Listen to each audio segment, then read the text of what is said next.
Hilangkan kalbu, nyatakan ruh. Hilangkan ruh, nyatakan Nur Muhammad. Hilangkan Nur Muhammad, nyatakan Allah. Hilangkan Allah, nyatakan hayat. Bukan lagi untuk membersihkan kalbu, tetapi mengenal hakikat kalbu.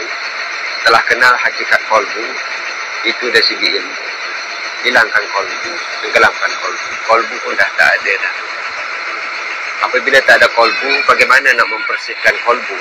Bagi diri yang tiada, tidak ada diri, tidak ada kalbu, tiada adalah benda yang nak dibersihkan. Kerana yang wujud mawujud tak lain daripada dirinya sendiri. Dia meliputi setiap sesuatu, tetapi dia bukan sesuatu. Kini tidak ada lagi yang diliputi, yang tinggal hanya yang meliputi. Yang meliputi dan yang diliputi tak lain daripada satu jua adanya, esa adanya. Rasulul kasrah fil wahdah.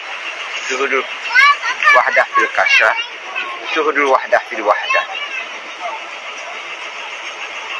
Duduk pada makam diam,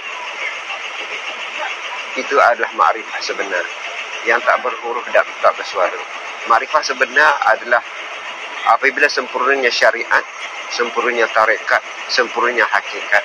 Sempurnanya ketiga-tiga ini adalah satu kesempurnaan yang sesempurna-sempurnanya dia. Tak lain daripada puncak kesempurnaan hakikat adalah makrifah. Allah SWT.